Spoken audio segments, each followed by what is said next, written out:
Hello, everybody. It is the 2nd of December, Thursday, in the year 2021. It is 11:30 a.m., which means it is time once again for our midday mindful moment. I'm Reverend Jonathan Zenz, the minister here at Unity of Tucson. And this is the opportunity we take right in the middle of the day, every Tuesday, Wednesday, Thursday, and Friday, to be consistent in spiritual practice, to engage that spiritual practice, to engage in a practical way. Why do we do this? Well, we do this spiritual practice on a consistent and regular basis because when we are consistent in our practice, life just gets better all around. So let's make life better together. What do you say? Whether you're watching live or on the replay, do me a favor, post a comment. Let me know that you are here. Grateful to always to have you join. I will, of course, offer my consistent reminder, which is to say, you are love, you are light, you are life, you are magnificent. Yes, you are. Grateful that you shine your light and share your magnificence with the world. Hi, Sue. Grateful to see you here as the first to comment. First comment I see coming through. Thriving Thursday. Blessings from Darwin and Jerry. Grateful to have you both here. Darwin, I am sorry I was not able to be at your concert last night. Too much going on for me in my life. But I've heard good news about it already. Grateful to be here, says Faith. Grateful to have you here as well, Faith. So today, who do you believe you are? Who do you believe you are? Well, whomever you believe yourself to be, that's who you are. That's really what it all boils down to. That's the whole point and purpose of New Thought and understanding New Thought. And what sparked this for me is there is this card deck that I have, the Mastery of Love card deck by Don Miguel Ruiz, based on his book, The Mastery of Love, which was after the Four Agreements. And the Four Agreements was actually sort of my first foray into kind of New Thought thinking in a way that I had not really been exposed to before I read that book, or at least that I recall having been exposed to. So, I'm grateful to Don Miguel Ruiz for that. But I pulled a card at random today, and the card is this one. And I love the artwork on these cards too. It's "You are what you believe you are." Sound familiar? And on this card, he writes, "Humans are powerful magicians. You have the power to make yourself what you are right now, but it is not your reasoning mind that controls your power. It's what you believe." So there are a couple things that go in line with that. And part of it is, then what is the purpose? I asked myself, what is the purpose of our reasoning mind? Well, our reasoning mind can be utilized as a tool to address our beliefs, but the reasoning aspect of our mental capacity itself does nothing, really. But it allows us to reflect upon our belief system. And oftentimes our reasoning mind may contradict what is in our actual belief system, because what we reason through and we speak out loud may be contradicted by that inner voice. You ever have that happen where, you maybe say, well, what is something that is true for you? And you say some statement. I don't know. I'm going to just be like off the wall here today because I don't really know what statement to come up with. But say you're a dog person and you say, "I love cats." And in your mind, back of your mind, you're going, "No, you don't love cats."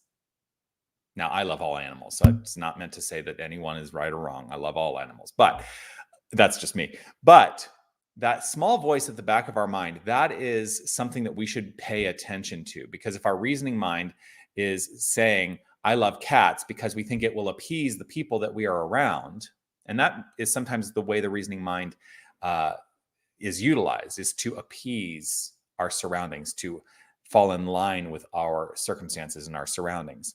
But it may be contradicted by the actual belief. And I think that we need to really focus on what are our beliefs, because that is what our experience of life is. Our beliefs create the expression and experience of our life. So in many ways, the beliefs are kind of sort of the most important part of the equation. Now, I also believe that the feeling around those beliefs is equally as important. So there is no greater or lesser, but something to certainly think about and to reason through in your own experience. So you are a powerful magician. You have the power to make yourself what you are right now. It's what you believe. So let us settle into an awareness. That's what today's prayer is going to be about bringing to our awareness that which is below the level of awareness that perhaps is rooted in a belief system. And as we become aware, we get to make decisions and change and grow and thrive. So if it's safe and comfortable for you to close your eyes, feel free to do so. I'm going to invite you to do that. I'm going to choose to close my eyes. It is not a requirement, just a suggestion, as it allows me to turn my attention to my inner life. I am fully aware in this moment, as I am in every moment, that there is only one infinite power and presence. There is only one source for all creation. There is one resource, and we call it by many names. I choose to call it and understand it as God. Greatness on demand.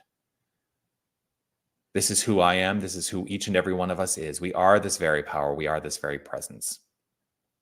And I know that within each and every one of us, wrapped up within each and every one of us, is a magnificent, magnificent tool of creation, for we are the very point of creation for the expression and experience of our lives. And that tool is our belief system. And I choose to allow that which is below the level of awareness to make itself known so that there is an active participation in the creation of the experience of life. I let go of anything that I think I don't know, and I welcome the illumination of that which is below the level of awareness. For I know that my beliefs create the expression and experience of my life. And this is true for each and every one of us. And so I have the capacity, and I welcome the capacity, to utilize the reasoned mind to illuminate the underlying beliefs and then address them and utilize what I find to create the construct of experience. It is with gratitude overflowing that I welcome this good, that I welcome this flow, and that I welcome the magnificence that is divinity as me, as each and every one of us. And so with gratitude overflowing from within, I let it be so as I relax, release, trust, and allow. And so it is. Amen.